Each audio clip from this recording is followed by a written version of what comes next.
जरा सोचो क्या होता अगर जो भी तुम अपने सपने में देखते और उसे अपनी असली जिंदगी में ले आते। कुछ ऐसा ही होता है आज की कहानी में। कहानी की शुरुआत में हमें एक लड़के को दिखाया जाता है जिसका नाम सैंग्यू होता है। सैंग्यू एक गरीब स्क्रिप्ट राइटर है जिसके पास ना तो कोई जॉब है ना कोई दोस्त है और उसके माता पिता भी दुनिया छोड़कर जा चुके हैं। हालांकि उसकी मेन प्रॉब्लम ये है कि वो 6 महीने से सोया नहीं है, क्योंकि हर बार जब वो ऐसा करता है तो उसे सपनों में एक राक्षस दिखाई देता है जो उसे जान से मार देता है। आज रात सैंग्यू मेट्रो में ट्रेवल करने का सपना देख रहा है, तभी अचानक वही राक्षस उसके सपने में आकर सैंग्यू के बाल पकड़ता है, फिर मेट्रो में छेद करके उसका सिर पटरी से रगड़कर उसे मार देता है। तभी सपने में मरने के बाद उसकी आंखें खुल जाती है और फिर वो कुछ लिखने का इरादा बनाता है, लेकिन तभी अचानक उसका मकान मालिक गेट खड़खड़ाता है और ऐसा दिखावा करता है जैसे वो उसके लिए खाना लाया हो। लेकिन सैंग्यू कमरे की खिड़की से कूदकर भाग जाता है क्योंकि उसके पास किराए के पैसे नहीं थे। जब सैंग्यू रोड पर चल रहा होता है तो उन सभी साइकोलॉजिस्ट और डॉक्टर्स को याद करता है जिनसे उसने अपने सपनों के बारे में बात करी थी, लेकिन सपनों को लेकर सभी का अलग अलग नजरिया था। लेकिन ऐसी एक भी चीज नहीं थी जिससे सैंग्यू की किसी भी तरह की मदद हो सके। वो एक फूड स्टॉल पर रुकता है और एगलेस पैनकेक मांगता है क्योंकि अंडे वाला पैनकेक खाने के लिए उसके पास पैसे नहीं थे। लेकिन फूड स्टॉल का मालिक सैंग्यू पर दया करके उसे फ्री में अंडे वाला पैनकेक दे देता है। जब तक उसका पैनकेक बनके तैयार हो रहा होता है तब तक वो गली के उस पार एक कैफे को देखता है जहाँ हुआर काम कर रही होती है। वो हुआर से बहुत ज्यादा प्यार करता है। वो उससे सालों पहले मिला था जब वो अपने कुछ दोस्तों के साथ क्लब में गया था तो हुआर वहाँ बैंड शो कर रही थी। तभी सैंग्यू को हुआर की आवाज बहुत अच्छी लगी और वो तब से उसके बारे में सोचता रहता है। तभी उसका पैनकेक तैयार हो जाता है और वो उसको मजे से खाने लगता है, लेकिन वो चौंक जाता है जब पीछे से उसका मैनेजर सैंग जी आ जाता है। सैंग्यू उसे देखते ही भागने लगता है और अपना पैनकेक नीचे गिरा देता है। वो ज्यादा दूर तक नहीं भाग पाता और सैंग्यू उसे पकड़ लेता है। फिर वो उसे रेस्टोरेंट में ले जाता है जहाँ सैंग्यू उसे नूडल्स खाते हुए देखता है। वहाँ सैंग्यू उसे डांटता है क्योंकि सैंग्यू ने कॉन्ट्रैक्ट की इज्जत नहीं की और स्क्रिप्ट भी टाइम पर डिलीवर नहीं करी। फिर वो अपने मैनेजर दोस्त को सपने वाली बीमारी के बारे में बताता है और कहता है कि वो कॉन्सेंट्रेट नहीं कर पा रहा, इसलिए स्क्रिप्ट अब तक तैयार नहीं हुई। लेकिन सैंग जी ये सब नहीं सुनता और 10 दिनों में स्क्रिप्ट तैयार करने का ऑर्डर दे देता है। फिर सैंग्यू वापस अपने अपार्टमेंट में जाता है और देखता है कि उसका सामान गेट के बाहर पड़ा है और गेट भी लॉक्ड है। इसका मतलब उसके मकान मालिक ने उसे घर से बाहर फेंक दिया है। फिर वो रात बिताने के लिए एक कैफे में जाता है और लैपटॉप में स्क्रिप्ट लिखने की कोशिश करता है, लेकिन बहुत खतरनाक भूख के कारण कुछ नहीं लिख पाता और आखिर में सो जाता है। फिर अचानक उसके पीछे दोबारा वही राक्षस आ जाता है जो पहले उसके सपने में आया था। वो अपनी जंजीरों से सैंग्यू का गला दबाता है और उसका सिर टेबल पर मारता है। एक बार फिर अपने सपने में मरने के बाद वो सुबह उठता है तो उसे पता चलता है कि उसका लैपटॉप चोरी हो चुका है। उसे सपनों में और हकीकत में कोई डिफरेंस नहीं दिखता। फिर वो सैंग जी को मैसेज करता है और बताता है कि अब वो सुसाइड कर रहा है। सैंग्यू हुआर के कैफे की सामने वाली बिल्डिंग को चुनता है और उसके किनारे पर खड़ा हो जाता है। कूदने की पूरी तैयारी कर लेता है, लेकिन अचानक वहाँ फूड स्टॉल वाला आदमी आ जाता है और उसे बचा लेता है। वो उसे फ्री में खाने के लिए पैनकेक देता है और उसके साथ बैठ जाता है और सैंग्यू को बताता है कि अब जब भी तुम अपना सपना देखो तो तुम्हें आई एम ड्रीमिंग बोलना है, इससे तुम फौरन अपने सपने से बाहर आ जाओगे। सैंग्यू देर रात तक छत से हुआर को देखता रहता है। रात को अपना फोन बेच देता है ताकि उसे कुछ पैसे मिल जाएं और वो उन पैसों से खाना खरीद सके। फिर सैंग्यू एक स्टोर में जाता है और वहाँ कुछ चीजें चुराने की कोशिश करता है, लेकिन अपना मन बदल लेता है जब उसे पता लगता है कि उसे देखा जा रहा है। फिर वो खाना खरीदता है और स्टोर के बाहर बैठकर खाता है। अचानक सैंग्यू चौंक जाता है जब हुआर वहाँ आ जाती है। उसे लगता है कि ये सच है, लेकिन तभी वो राक्षस में बदल जाती है और राक्षस सैंग्यू को कांच की तरफ धक्का देना शुरू कर देता है। वहीं दूसरी तरफ स्टोर मैनेजर को लगता है जैसे सैंग्यू को किसी तरह का पैनिक अटैक आया हो। राक्षस सैंग्यू को उठाकर अपनी तलवार से मारता है और उसे कांच की खिड़की से स्टोर के अंदर फेंक देता है। सैंग्यू फूड स्टॉल वाले आदमी की बात को याद करता है, तलवार को पकड़े रहता है और कहता है आई एम ड्रीमिंग। तभी वो सपने से बाहर आ जाता है और उसके हाथों में राक्षस की तलवार आ जाती है। सैंग्यू स्टोर मैनेजर की बुलाई हुई एम्बुलेंस के आने से पहले वहाँ से भाग जाता है। फिर तलवार को सुरक्षित अपने पास रख के रात एक पार्क में बिताता है। अगली सुबह फिर वो उस तलवार को बेचने एक एंटीक शॉप में जाता है। सारे दुकानदार उस तलवार को खरीदने के लिए बहुत उत्सुक हो जाते हैं। तभी उसे लगता है कि उसके हाथ बहुत कीमती चीज लगी है। फिर सारी दुकानों में जाने के बाद फाइनल में वो एक दुकानदार से बार्गेनिंग करके तलवार को 20,000 में बेच देता है। सैंग्यू बिना टाइम वेस्ट करे सारे पैसे खर्चना शुरू कर देता है। लैपटॉप खरीदता है, अच्छे रेस्टोरेंट में खाना खाता है और एक फैंसी होटल में रहता है। सैंग्यू शेविंग करके अपना लुक अपग्रेड करता है और चिकना बन जाता है। जैसे ही रात होती है वो नींद की कुछ गोलियां लेता है और सपना आने का इंतजार करता है। ये सपना भी उसे उसी होटल में आता है जहाँ वो रुकता है, इसलिए वो अपना कमरा छोड़कर कॉरिडोर में घूमने लगता है। फिर वो एक फ्लावर पॉट को उठाता है और कहता है आई एम ड्रीमिंग, लेकिन कुछ नहीं होता। वो थोड़ा और पता लगाने की कोशिश करता है, लेकिन तभी अचानक दीवार तोड़ के वापस वही राक्षस आ जाता है और एक सोने की कुल्हाड़ी लेकर उसका पीछा करता है। राक्षस उसे कुल्हाड़ी से मारता है और इधर उधर फेंकता है, जिससे उसे काफी चोट लगती है। लेकिन थोड़ी देर बाद सैंग्यू कुल्हाड़ी पकड़ लेता है और जल्दी से कहता है आई एम ड्रीमिंग। एक बार फिर वो अपने हाथों में राक्षसी कुल्हाड़ी लेकर जागता है और उसके सारे घाव भी ठीक हो जाते हैं। जाते हैं। अगली सुबह वापस वो उसी दुकानदार को कुल्हाड़ी बेच देता है और पैसों को तुरंत खर्च कर देता है। आज रात को वो एक नई चाल चलता है। वो सोने से पहले एक किताब में पुराने जमाने के म्यूजियम्स की तस्वीरें देखता है ताकि वो म्यूजियम उसके सपने में आ सके, और उसकी चाल काम कर जाती है क्योंकि सपने में वो उसी म्यूजियम में पहुंच जाता है। सैंग्यू चारों ओर देखता है, सभी एंटीक चीजों को घूरता है, सबकी प्राइस देख के सबसे महंगी चीज चुनता है और राक्षस के आने का वेट करता है। इस बार राक्षस एक मशीन गन लेकर आता है जो सैंग्यू के प्लान के बिल्कुल ऑपोजिट था। सैंग्यू दौड़ना शुरू कर देता है और गोलियों से खुद को बचाता है, लेकिन आखिर में राक्षस उसे पकड़ लेता है और मार देता है। सैंग्यू वापस अपने होटल के बेडरूम में आ जाता है। वो उस काम को अधूरा नहीं छोड़ना चाहता था, इसलिए जल्दी से वो नींद की गोली लेता है और वापस सपने में चला जाता है। वो फिर से दौड़ना शुरू कर देता है और इस बार एक लंबी छलांग लगा के दोनों एंटीक चीजों को पकड़कर तुरंत कहता है आई एम ड्रीमिंग, और अपने होटल के बेडरूम में दोनों चीजों को ले आता है और अपने काम में कामयाब हो जाता है। इस बार सैंग्यू खजाने को प्रोफेशनल एंटीक डीलर्स के पास ले जाता है ताकि वो अमीर लोगों से बिजनेस करे, ज्यादा प्रॉफिट कमाए और अपना एक एम्पायर खड़ा कर सके। उसे उस खजाने के बदले में $2 मिलियन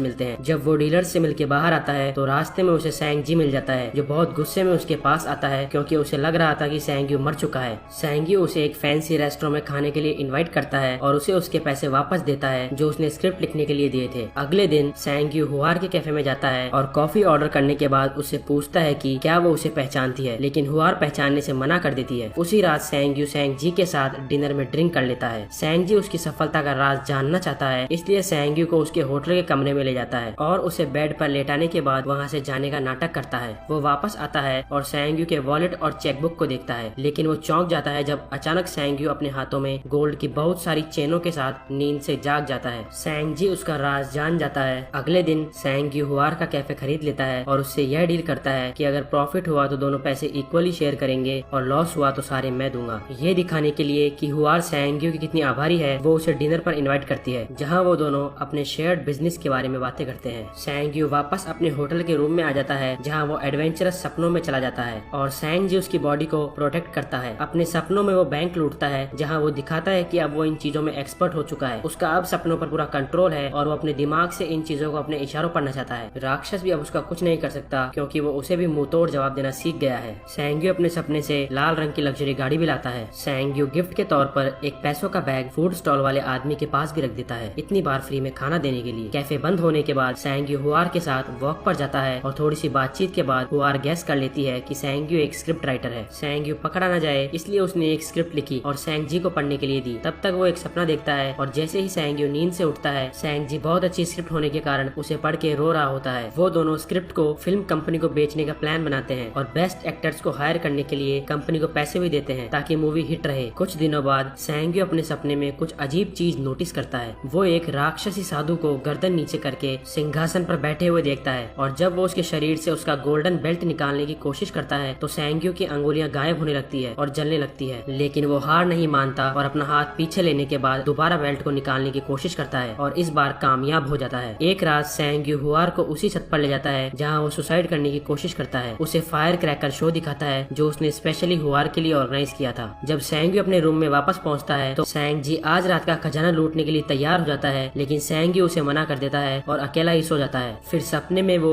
एक बहुत लंबी और खाली बिल्डिंग में पहुंचता है जहां बालकनी में कोई उसका इंतजार कर रहा होता है। जैसे ही सैंग्यू उसके पास जाता है तो देखता है कि वो बिल्कुल उसका हमशक्ल है। तभी अचानक सैंग्यू अपने सपने से बाहर आता है और अपने कंधे और चेहरे पर नए जले हुए निशान देखता है। अगले दिन सैंग्यू फूड स्टॉल वाले आदमी के पास कोई नई सलाह लेने जाता है, लेकिन फूड स्टॉल के पास पहुँचते ही उसके साइड में एक वैन आती है और कुछ बदमाश उसे किडनैप कर लेते हैं। जब वो उसके सिर से बैग हटाते हैं तो सैंग्यू को पता चलता है कि बदमाशों ने उसे चारों तरफ से घेर लिया है। उन बदमाशों का लीडर चैंग जी होता है। जब चैंग जी पैसे लेकर आता है तो चैंग जी के आदमी उससे पैसे भी ले लेते हैं और उसे भी किडनैप कर लेते हैं। अब सैंग्यू के पास बचने का और कोई चारा नहीं बचता, इसलिए वो बेहोश सैंग जी के साथ सारे बदमाशों को अपने अपार्टमेंट में ले जाता है जहाँ वो उनको अपने खुफिया कमरे में रखी एंटीक, यूनिक और महंगी चीजें दिखाता है। लेकिन तभी हुआर सैंग्यू से मिलने उसके अपार्टमेंट पे आ जाती है। जैसे ही वो लिफ्ट से बाहर निकलती है एक बदमाश उसके सिर पर भी बैग डाल के उसे भी किडनैप कर लेता है और उसी जगह ले जाता है जहाँ सैंग्यू को रख रखा था। चैंग जी हुआर को परेशान करता है और सैंग्यू को उकसाता है और तभी सैंग जी को होश आ जाता है। हुआर चैंग जी को लात मारती है लेकिन वो बच जाता है। सैंग्यू भी बदमाशों को दांत से काट लेता है और तीनों बच के भाग जाते हैं। तीनों ज्यादा दूर तक नहीं भाग पाते क्योंकि सैंग्यू के बहुत ज्यादा खून आ रहे थे। फिर जल्दी से सैंग जी बदमाशों को पकड़ लेता है और आगे नहीं जाने देता ताकि सैंग्यू और हुआर भाग सके, लेकिन दोनों बदमाश ट्रेंड थे और सैंगजी अकेला था, इसलिए दोनों ने मिलकर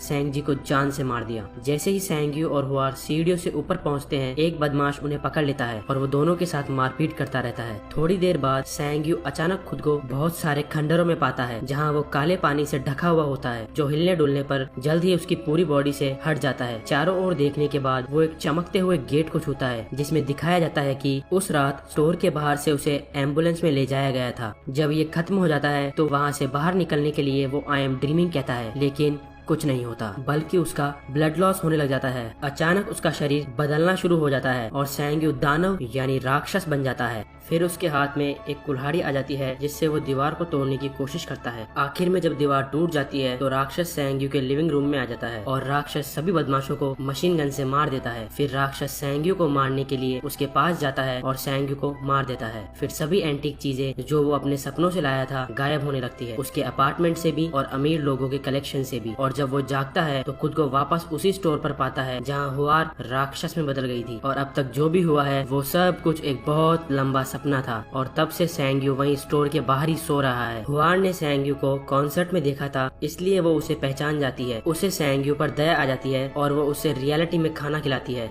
जब सैंग्यू नूडल्स खा रहा होता है तो हुआर उसे बताती है कि उसने सैंग्यू की लिखी हुई स्टोरी एक मैगजीन में पढ़ी थी, उसे वो स्टोरी बहुत अच्छी लगी और स्टोरी बहुत अच्छी प्राइस में बिक सकती है। तब तक वो उसे अपने कैफे में काम करने की जॉब दे सकती है, जिससे वो टूट जाता है और रोना शुरू कर देता है। कई दिनों बाद अब अपने जीवन से सेटिस्फाइड सैंग्यू खाना ऑर्डर करने के लिए फूड स्टॉल वाले आदमी के पास जाता है, तो वो उसे उसके पैसों का बैग वापस देता है और उसे अपने पेट पे एक निशान दिखाता है, क्योंकि उसके पास भी वही शक्तियाँ है जो सैंग्यू के पास है। लेकिन उसने ये साधारण जीवन जीना ही सही समझा। जैसे ही सैंग्यू उसकी कहानी सुनता है, उसके पीछे उसके आखिरी सपने का खंडर दिखाई देता है और ये पता चलता है कि गैंगस्टर्स को मारने वाला राक्षस उसका पीछा कर रहा है।